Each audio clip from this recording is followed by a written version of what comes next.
Beleza, pessoal? Como é que vocês estão?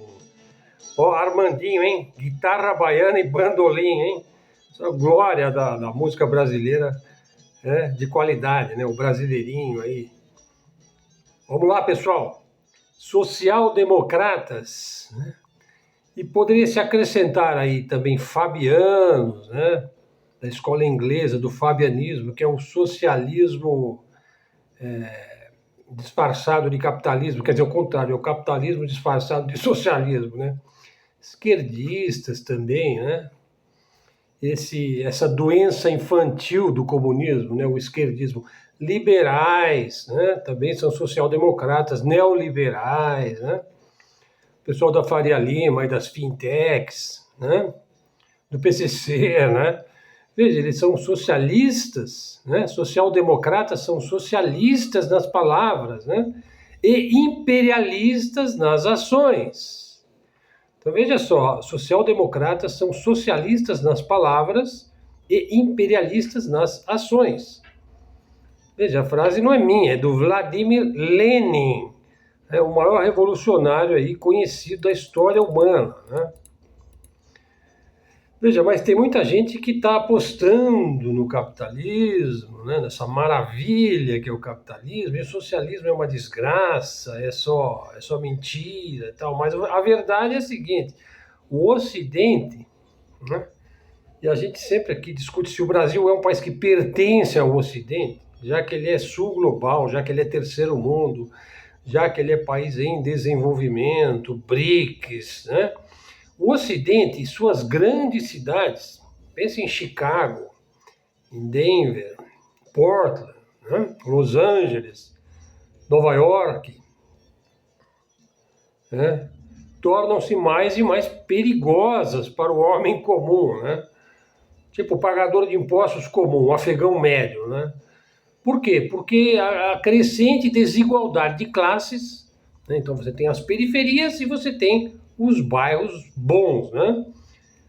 Crescente desigualdade de renda, né? Então isso faz o quê? O crescimento do crime organizado, do metanol na vodka, né? Máfias, né? Máfias localizadas, que hoje funciona assim, tem a linha de frente, que parece uma torcida, um hooligans, né? Parece uma torcida de futebol, mas tem a cúpula das máfias, né? Partidos políticos têm um lado mafioso também, né? As oligarquias, né? As oligarquias políticas, financeiras, militares e por aí vai. Então, as grandes cidades do Ocidente se tornam mais e mais perigosas, né? É o preço da democracia, né? É o preço que a gente paga para viver num regime democrático, né? A gente vive numa total insegurança, né? Ou, como diz a neodireita iluminada, o importante é a liberdade, né? O individualismo, né? A superioridade do capitalismo, né? O importante é isso daí, né? Será que é mesmo? Veja, aí um amigo meu, que eu chamo ele de o rei dos chapéus de alumínio, né? Não vou falar o nome dele, porque para ele não ficar magoado, né? Mas ele disse que agora o Hamas voltou a, a praticar genocídio em Gaza. O Hamas. Não, as IDF voltaram com tudo a Gaza, né? Essa é que é a real, né? E também, quando o pessoal fala em Hamas, se esquece que existem pelo menos 17 milícias Vietcongues lá dentro de Gaza, né? Não é só o Hamas. O Hamas é só o braço político, né? Por quê? Porque ali é uma força de resistência permanente, lá, escondida lá. Isso não se confunde com a população civil indefesa, as pessoas como nós, né? Que vai na igreja, coloca os filhos na escola, que acredita, né? No capitalismo, que acredita em comércio, que acredita em ter uma religião, que acredita em viver a vida, em ter amigos, né? Em nadar, em falar inglês, em ouvir música, né? Não, as IDF voltaram com tudo a Gaza, né? Eliminando o número máximo de civis possível. Genocídio explícito, brutal, tecnológico, né? E o Trump garante, aí tem vídeo aí, que as armas dos Estados Unidos estão sendo bem utilizadas, né? Tem um vídeo dele falando isso daí, né? Que nós fazemos questão de mandar armas para o nosso querido Netanyahu, né? Porque elas estão sendo bem utilizadas. É o mundo, é o Ocidente, o capitalismo é isso. Veja, e o Tibete? Né? Veja, eu recomendo fortemente um vídeo que me chegou às mãos aqui. O Carlos Natia, meu amigo, que também é músico, toca saxofone, flauta, a gente já tocou várias vezes junto. Ele me mandou esse vídeo e eu gostei bastante do Arnold August, o jornalista, né?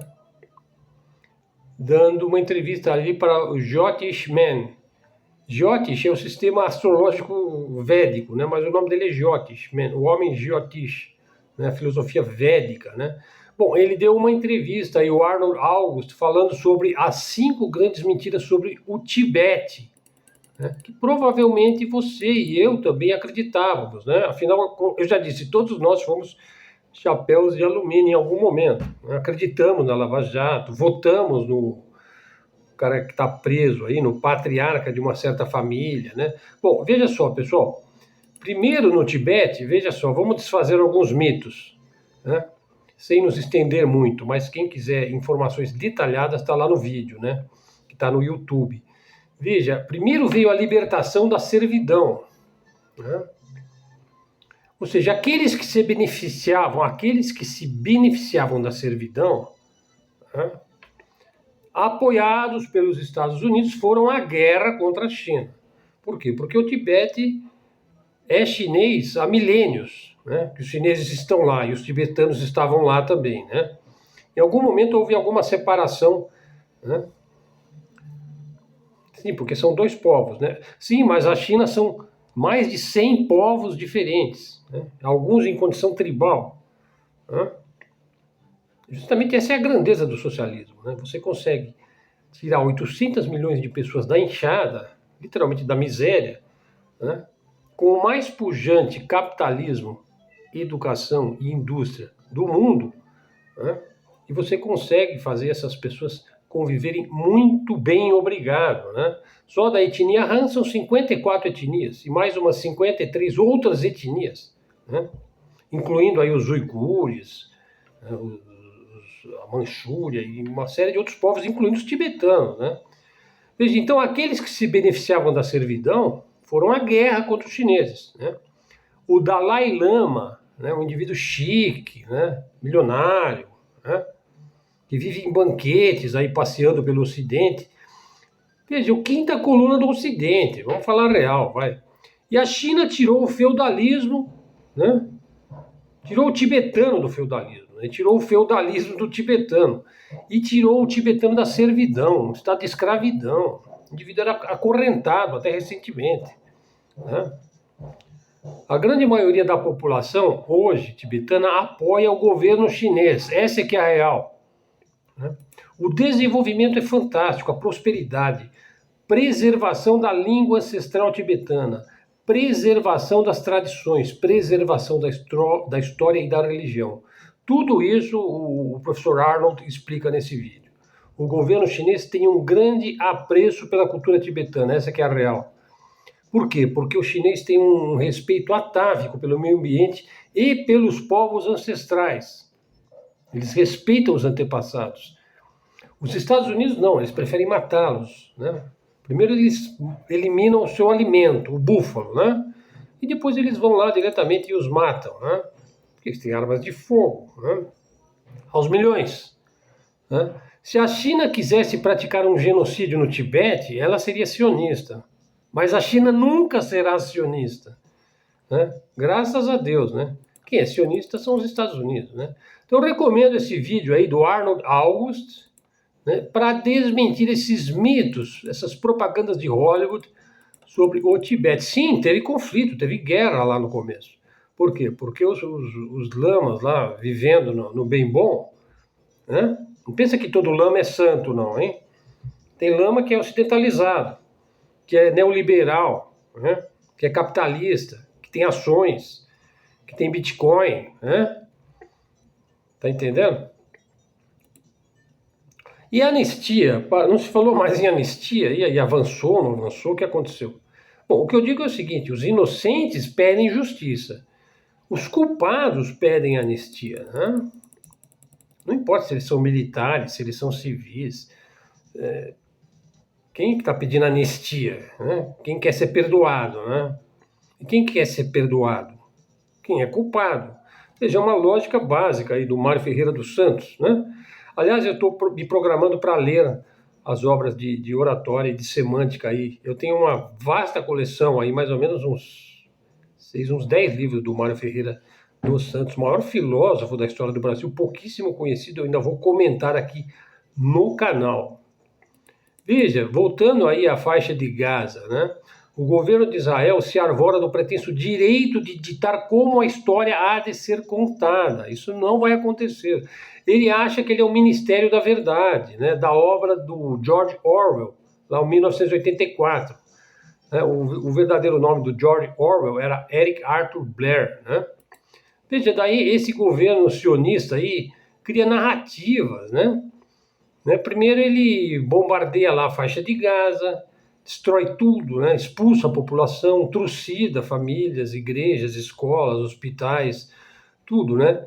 E depois vem um falso cessar-fogo aí promovido pelo comediante lá que governa a Casa Branca, né? Que mora lá em Mar-a-Lago, né? E agora ele voltou com tudo, né? Mas a pergunta é a seguinte: até quando o restante da humanidade assistirá isso daí de maneira conivente? Já passou da hora do Ocidente adotar medidas sérias contra essa máquina de carnificina. Se o Ocidente não fizer isso, uma hora a Rússia e a China vão fazer, né? Aliás, a Rússia já está armando o Irã, hein? Já está armando o Irã, está fornecendo lá caças, mísseis, drones. Bom, aliás, em matéria de drone, o Irã é bastante desenvolvido, né? O Elias Jabbour colocou lá um texto, ó: se o capitalismo é tão excepcionalmente melhor do que o socialismo, por que eles não removem o bloqueio a Cuba? Né? Se ele é tão maravilhoso, tão esplendoroso, né? Por que eles não removem essas medidas econômicas coercitivas? Né? Afinal, eles não são a favor da concorrência, do livre mercado, então por que eles cerceiam, eles bloqueiam todas as possibilidades de comércio? Porque os socialistas também são comerciantes. Diga-se os chineses, né? Que se dizem socialistas, né? Por que eles não permitem que o socialismo compita, né? Competir aí com o capitalismo em plena igualdade de condições? Veja, a questão é a seguinte: se o capitalismo é tão bom, né? Por que ele odeia tanto Cuba? Ora, é outra coisa, né? É outra coisa, é porque você vai ter que pagar pelos recursos aí, pela ilha, pela rota, pelo mar do Caribe. Né? Não pode ter nenhuma voz discordante no mar do Caribe, né? Segundo a geopolítica vigente aí do Marco Rubio, né? O cara que, aliás, é cubano, né? Veja, é igual a Venezuela. Eles querem todo o petróleo da Venezuela. O capitalismo é só um predador, não é isso, mais nada. Mas eles adoram. Eles adoram essa predação, eles se orgulham disso daí, né? Eles dizem que isso é bom, né? Veja, e na Alemanha, veja só, na Alemanha acabaram de prender o Jürgen Todenhofer, ex-deputado democrata cristão. Ele tem 84 anos. Por quê? Porque ele chegou lá na Assembleia, lá no Congresso alemão, e disse que as práticas do Sataniaho aí é exatamente igual às do Adolf Hitler. O cara falou isso na Alemanha, hein? Quer dizer, isso aí é uma heresia total. Por quê? Porque o alemão médio, ele tem verdadeira adoração por Israel. Ele tem um sentimento de culpa atávico, né? Ele sofre da síndrome de Estocolmo permanente, né? E aí o Jürgen, né, ele constatou o óbvio, né? E daí, então, começaram a acusá-lo de antissemitismo, como eles estão fazendo aqui no Brasil com o judeu, o Breno Altman. Aliás, tem um vídeo aí que eu assisti ontem que só trata desse assunto, né? A acusação aí que o lobby judaico não, o lobby sionista está fazendo contra o Breno, né? E aí acusaram lá o Jürgen, né? A Aliança Internacional de Memória do Holocausto, né? Quer dizer, essa organização aí lixo de organização, né? Porque, na verdade, ela só promove o racismo. Ela, sim, é antissemita. Essa Aliança Internacional da Memória do Holocausto, né? Então, o Brasil tem que se desligar disso daí, né? O Brasil tem que se desligar, tem que romper relações diplomáticas com Israel e com quem quer que promova ações genocidas contra povos originários. O Brasil precisa romper isso daí logo, e precisa fazer isso logo, né? Não adianta os caras comprarem o TikTok, né? A informação vai chegar aos povos do mundo. A internet abriu um rombo aí na cabeça do sionismo, né? Então, por mais brutal que ele seja, por mais dinheiro que ele tenha, e por mais políticos que ele possa comprar, nunca vai parar, a resistência nunca vai cessar. Pessoal, o futuro não vai ser bom para Israel, nem para o sionismo. Eles não vão conseguir, né? Mas não vão parar de tentar, né? E agora aqui vai ter um gigantesco data center do TikTok no Ceará. Olha só, hein? Em meio ao sertão, hein? Veja. Vão fazer um data center verde lá no meio do sertão cearense, avaliado em 50 bilhões de reais. Promete energia limpa, empregos e avanço tecnológico. Veja, mas levanta aí um questionamento sobre a questão da soberania digital, né? Que um data center para vir aqui no Brasil lucrar em cima de nós e nos vigiar e pegar todos os nossos dados, né? Quantos empregos eles vão criar? Vai ter engenharia reversa? Eles vão nos passar essa tecnologia? Vai ter energia limpa ou vai acabar lá com a água da cidade, com a energia elétrica das cidades em torno?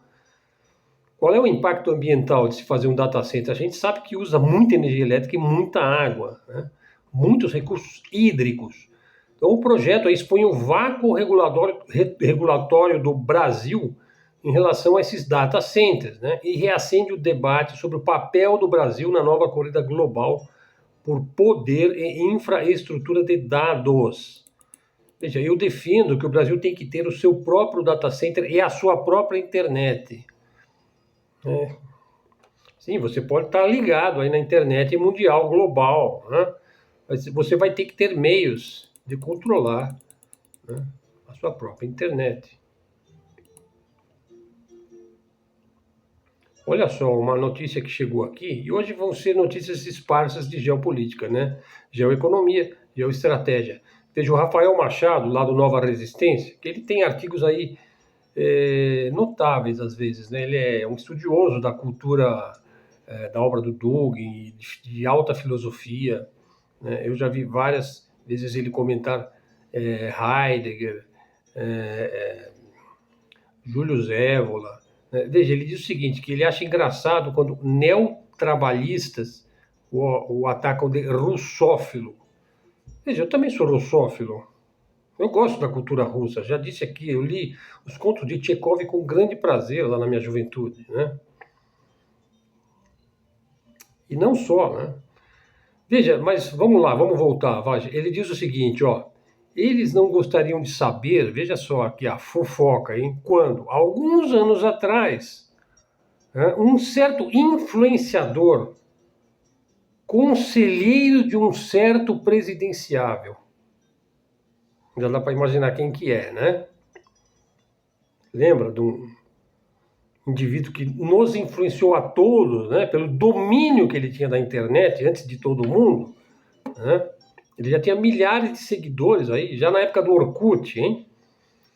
E depois ele criou a neodireita brasileira, conselheiro de um certo indivíduo que agora foi condenado, né? Contatou a Nova Resistência pedindo uma ponte com o governo russo, né? Que poderia ser dada o contato através do Rafael, que tem ligações, né, com a Rússia atual, né? Veja, mas hoje é tudo às claras, né? Não tem mais ações veladas e secretas do KGB, né? Até porque o KGB já se foi. Hoje em dia é FSB, SVR, outras organizações, né? Mas que deram a volta por cima, né? Claro que existe contra-inteligência, né? Claro que existem várias agências de inteligência dentro da Rússia, né? Mas por que esse influenciador queria esse contato aí com o governo russo, né? Talvez ele queria ser um espião aí, como é que se diz? Espião que trabalha dos dois lados, né? Um agente duplo. Né? Pessoal, e o Ocidente vai bem, né? Veja só, nas prisões americanas, veja, os Estados Unidos têm a maior população prisional da Terra, né? É o país que mais prende gente no mundo e se orgulha profundamente disso, né? Veja, são 10 mil livros proibidos de você ler dentro da prisão. Você não pode. Se você é presidiário, aquilo que você lê vai ser monitorado, né, pelo governo. 10 mil livros proibidos. Eu imagino que são alguns milhares de autores, né? E saiba, fora das prisões também existe uma feroz e intransponível censura nos Estados Unidos. Quem duvida disso, que tente acessar certos livros, certos documentos, certos textos, né, que são classificados pela CIA, pela CIA. Periodicamente desclassifica alguma coisa, né, e muitas vezes parcialmente desclassificada, né, quer dizer, acessível para a leitura, né, do cidadão comum, aí, do afegão médio. Né? Então, veja, tem muita censura. Né? Sim, porque existem documentos sigilosos dos governos. Depende, tem documentos que são sigilosos por mais de século, né? Bom, mas isso não importa, né? Porque os Estados Unidos é a terra da liberdade, da democracia, do dólar, né? Do super-homem, da Disney, né?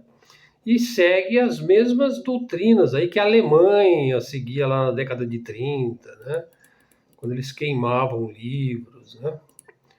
Pessoal, eu comecei a pesquisar aí bens e objetos cotidianos e suas origens étnicas. Eu estabeleci uma extensa lista com o uso da inteligência artificial, né? Mas assim, é uma boa fonte ali que eu consegui. Então, por exemplo, isso para quem que quiser se aprofundar na origem das coisas, dos objetos que a gente usa no dia a dia, né? Talvez eu faça um vídeo sobre esse tema, né? Mas só para ter uma ideia, por exemplo, a sandália, ela veio do Egito Antigo. Veja outras coisas que vieram do Egito: o linho, o pão, a cerveja, o perfume, espelho de bronze, o sabão veio da Mesopotâmia e do Egito, né?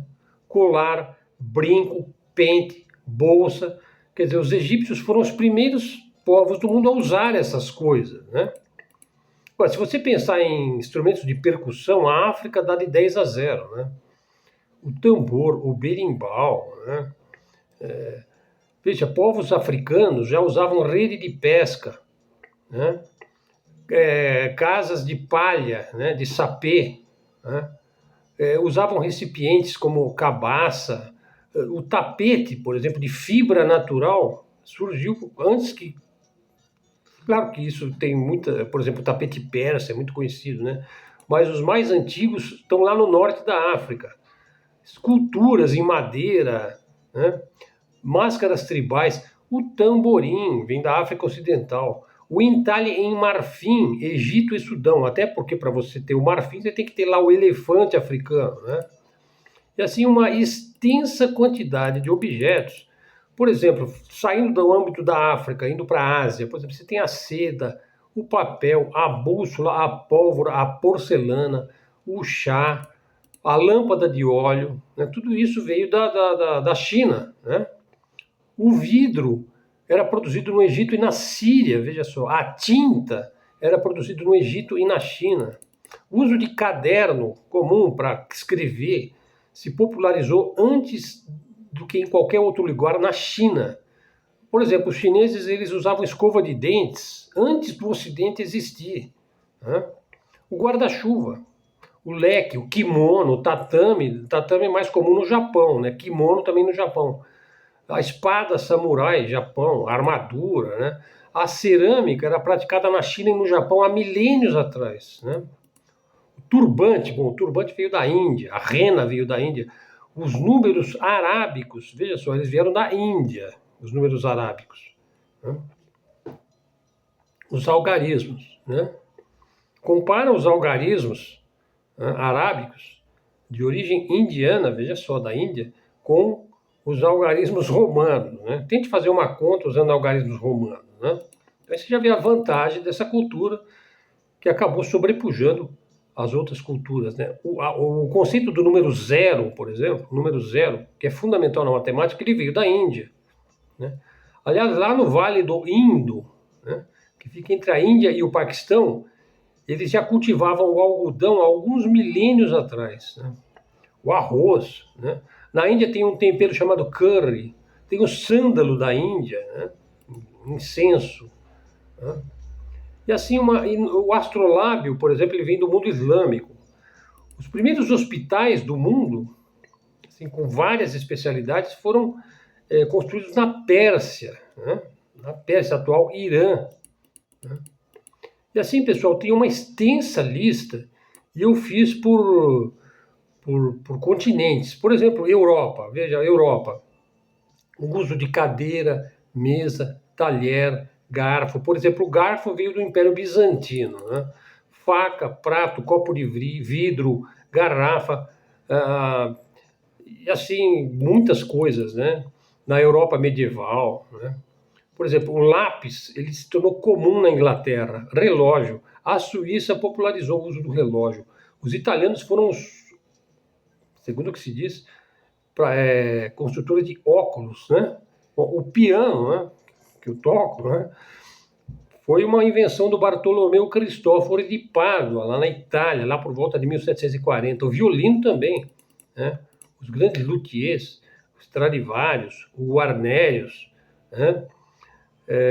Violão da Itália, né? O violão, veja só, o violão ele se consolidou no seu formato atual na Espanha, mas a gente sabe que ele vem lá do rebab árabe, né? E assim uma enorme quantidade de coisas e vamos dizer, também de fenômenos. Por exemplo, o banco, a instituição bancária, né? Ela é do Renascimento. Ela é um fenômeno aí, principalmente na Itália, hein? Que eu já falei sobre a veneziana negra, sobre a máfia veneziana, né? Já se fala em banco, já se fala em máfia, né? A máfia negra veneziana, né? Claro, eles também construíram catedrais absolutamente maravilhosas, né, na Europa cristã, né? Assim, uma enorme quantidade. Pessoal, por exemplo, falando mais recentemente, o computador o computador moderno, ele se populariza no Reino Unido, hein? A internet é uma criação dos Estados Unidos. A universidade, ela surge em Bolonha, acho que a mais antiga do mundo, na Itália, na França, também a Universidade de Paris, lá, que se consolida em torno da construção da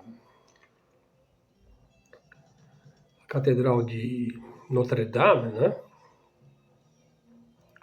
Escultura clássica, televisão.